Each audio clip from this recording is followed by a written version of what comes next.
Salut, c'est Juliette et Thomas de la Fondation Zoein. Peut-être que tu le savais déjà, mais la Fondation Zoein a un conseil scientifique. Ça veut dire un groupe d'experts super calés dans plein de domaines comme le climat, l'économie, la politique, la philo. Alors, la Fondation Zoein peut rester au top de l'information scientifique et mobiliser le conseil pour passer de la théorie à la pratique.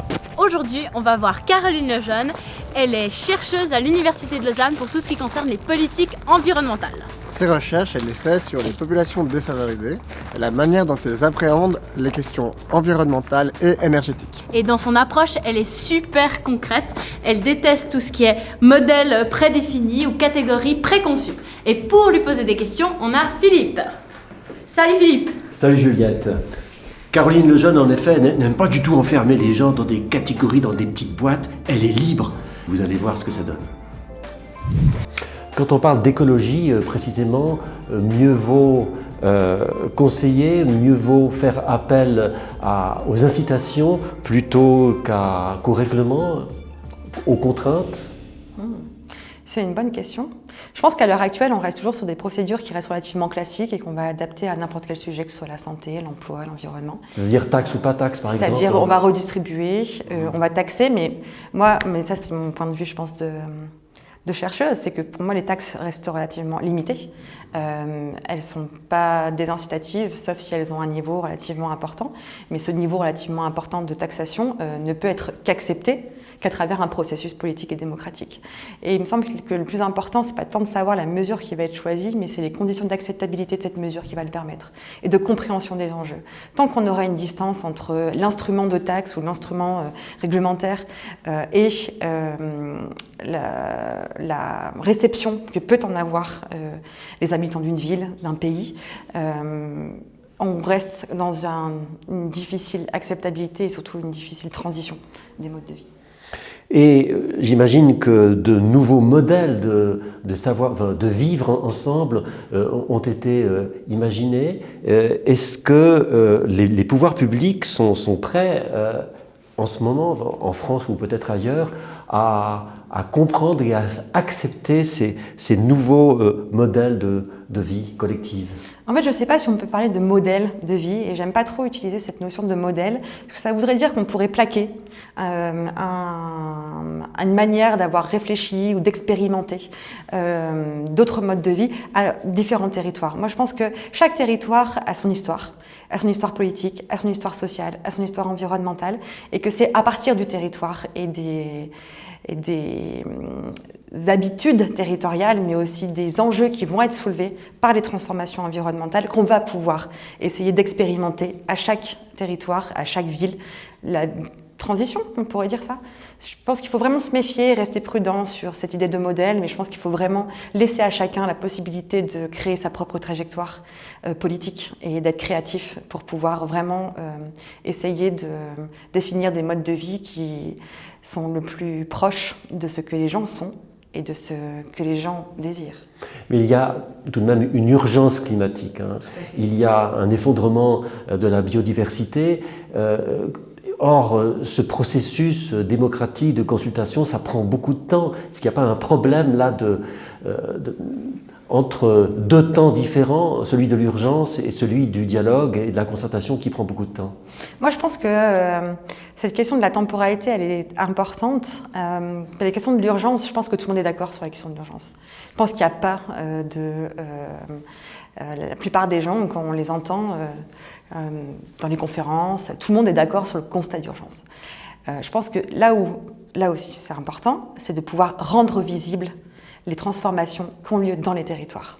Et ça me paraît d'autant plus important qu'on est toujours en train de parler des enjeux globaux, du climat, de la biodiversité. Ça ne veut rien dire pour les gens, à part le fait de leur montrer ou qu'eux puissent s'apercevoir, et je pense qu'eux-mêmes sont les premiers à pouvoir faire les expériences de ces transformations à l'échelle territoriale dans leur quotidien, de pouvoir leur donner une voix, et de donner une voix à ces expériences dans des processus démocratiques qui, me semble-t-il, pourraient rendre acceptables les changements de transition à une échelle relativement rapide.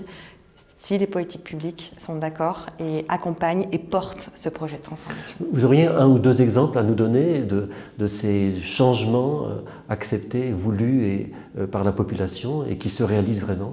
Alors, je ne vais pas parler de la population parce que c'est encore une généralité ou d'une population. En tout cas, moi, j'ai observé vraiment des groupes de personnes qui étaient en situation de grande précarité.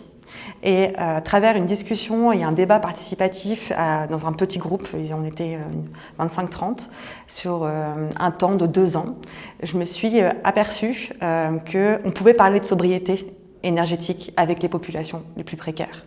Et là où je me dis que c'est intéressant, c'est que ça a effectivement amené à des réflexions sur l'agriculture urbaine, sur la territorialisation de l'habitat, sur la participation active, sur d'autres modes de pensée, sur les questions de l'emploi. Mais finalement, pour moi, ce n'était pas forcément le résultat qui était important, mais c'était cette trajectoire. En 2 ans, ils ont eu une réflexion et un partage de leurs problématiques, du cumul d'inégalités et d'injustices qu'ils ont pu subir. Ils ont pu identifier les dysfonctionnements des modes de justice distributive et des procédures politiques établies dans les institutions. Et ils ont aussi finalement considéré, pour certains, pas pour tous, qu'il était possible de renoncer à un mode de vie basé sur l'accumulation matérielle et l'abondance. Et sur le fait de pouvoir s'identifier et se construire une identité sociale et politique à travers le consumérisme. Et je trouve que là, c'est vraiment un pas important parce que pour des gens qui sont en situation de précarité, on a toujours l'impression de ne pas faire partie de la société tant qu'on n'a pas ces codes consuméristes, tant qu'on n'a pas ces codes de la vie dans la société de consommation. Donc, ce qui, moi, m'importe, et je pense que ce sur quoi moi je veux continuer à travailler, c'est de pouvoir considérer ces trajectoires qui font que le changement puisse se mettre en marche, puisse être acceptable pour chacun d'entre eux et qui ne soit pas une forme de punition, mais qui soit plutôt un processus de renoncement pour quelque chose de meilleur. La fameuse sobriété heureuse ou joyeuse dont parle Pierre Rabhi, donc vous l'avez observée, elle existe. Alors, pas celle de sobriété. Encore une fois, cette sobriété heureuse, elle a vraiment été construite et pas dans le domaine de l'écologie politique. On le retrouve beaucoup aussi dans d'autres ouvrages. C'est une notion qui est beaucoup utilisée. Et puis moi, ce qui m'a intéressée, c'est de me dire, mais finalement, on a toujours travaillé sur cette sobriété à partir des gens convaincus. Oui, c'est intéressant de travailler avec des gens convaincus. Moi, ce qui m'intéresse, c'est de voir comment on peut discuter et délibérer de cette sobriété avec des gens qui sont loin de pouvoir penser, qu'ils puissent en discuter. Et je pense que là, on est vraiment en train de faire un pas important parce que autant l'écologie politique, jusqu'à maintenant, elle s'est concentrée sur des critiques vis-à-vis de la technique, elle s'est penchée sur les motifs et les justifications d'une sobriété heureuse, autant, moi, je pense maintenant qu'il est temps aussi de pouvoir s'interroger sur les motivations et les justifications au renoncement à un mode de vie essentiellement basé sur le matérialisme et l'accumulation des richesses. Est-ce qu'il y a une demande également d'activités culturelles, d'activités artistiques, une forte demande même de la part de ces personnes qui sont en situation de précarité et qui ont besoin d'exprimer? Moi, je pense qu'il n'y a pas une demande, je pense qu'elle existe. La dimension culturelle fait partie profondément des gens et elle apparaît selon différents modes et selon différents territoires. Encore une fois, il ne s'agit pas, je pense, de calquer ou d'essayer d'avoir l'impression de se demander est-ce que eux aussi ils ont une culture? Non, la culture elle est intrinsèquement en nous, elle est anthropologique. Et je pense que c'est vraiment à partir du moment où on n'essaye pas de chercher à ce que chacun puisse adopter des mêmes codes, mais toujours en essayant et en laissant chacun pouvoir exprimer sa propre culture, que je pense qu'on pourra avancer sur ces sujets. Noël Constant, qui est un éducateur donc genevois et qui est en contact avec des personnes particulièrement déshéritées, me disait un jour, ces personnes-là, ce dont elles ont le plus besoin, ce n'est pas tellement de recevoir, mais c'est de pouvoir donner.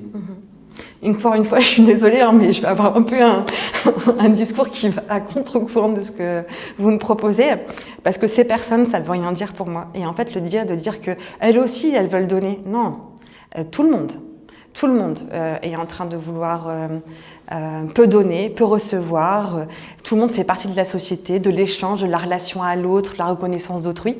Et je pense que tant qu'on restera aussi dans une logique de domination qui considère ces gens ceci, ces gens cela, ceci, des relations de confrontation, d'opposition, je pense qu'on n'arrivera pas à comprendre quel est le sens politique auquel nous conduit les transformations de la planète. Pour moi, les transformations de la planète, elles nous invitent à ne plus être dans une relation de confrontation. Elles existeront toujours, mais pas de domination ou de segmentation, de sectorisation entre les populations. Elles nous conduisent à considérer qu'on est tous soumis aux mêmes contraintes qui arrivent, à des échelles différentes. Mais je pense que là, pour le coup, l'environnement a quelque chose d'assez extraordinaire. C'est que si on va tous être inégaux vis-à-vis des expositions et du degré d'exposition aux changements environnementaux, je pense qu'on est tous concernés par ce qui est en train de se passer.